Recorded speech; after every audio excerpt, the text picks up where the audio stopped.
Hello, welcome to Adobe Connect. I'm Colleen Worthington. I will be hosting the Adobe Connect portion of our Synchronous Web Meetings week.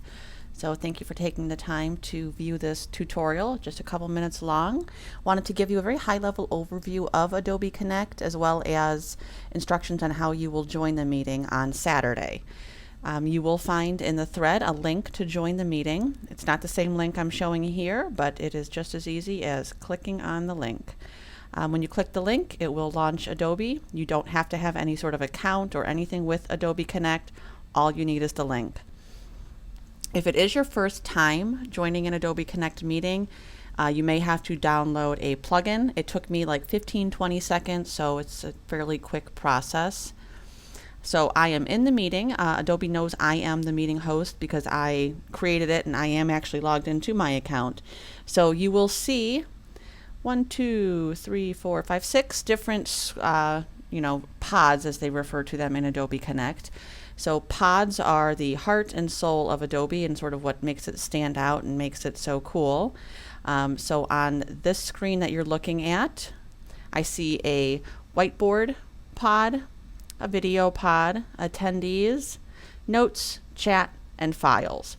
We'll dig into all of those during the session on Saturday, but I just want to sort of explain these layouts to you.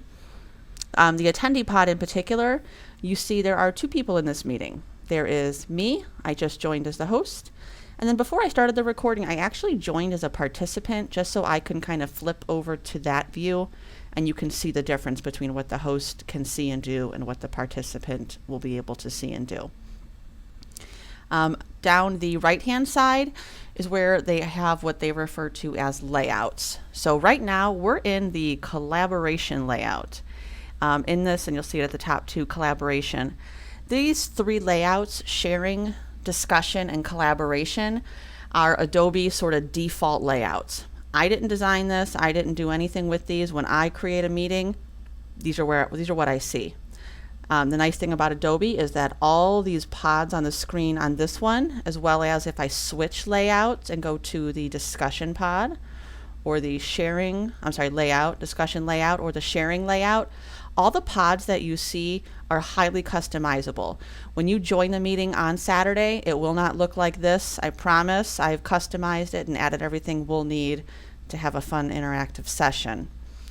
I'm just going to toggle over on the bottom and show you as a participant what you would see. So obviously as a participant, you're not going to be able to change the layouts or see that sort of behind the scenes stuff. So that whole string on the right hand side is not visible to you. As well as a few of the options on the top won't be visible to you as a participant, as those are only for the host.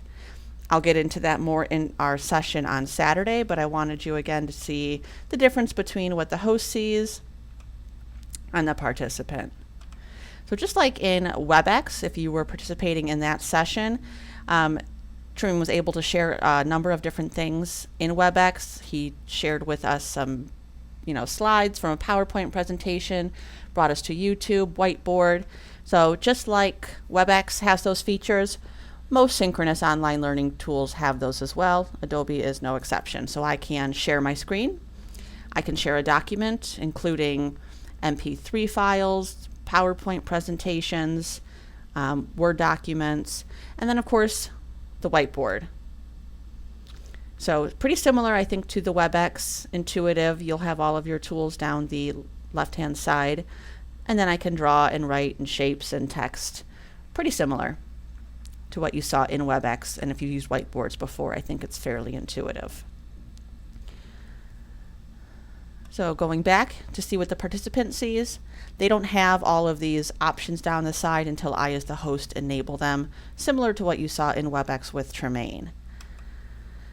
So that's about as far as I'm going to dig into Adobe Connect right now. I want to save it for our session together so we can do it together and ask questions. So again, you may have to download a plugin. So if you are able to, you can test out the link that I put into the thread. When you test that link out, it'll bring you at that point to the meeting. Although I won't start the meeting, of course, until Saturday at noon Mountain Time. If you test the link out ahead of time, it will bring you there, and you'll probably see a message from me saying, come on back later when the meeting starts. But at least you can get there and it'll work. Also, just like in the WebEx meeting with Tremaine, Microphone would be great so we can all hear you, and if you have a webcam, we would love to see you as well. So if you have any questions before the session on Saturday, please don't hesitate to reach out to me. Again, I'm Colleen Worthington, and I will see you on Saturday. Thank you.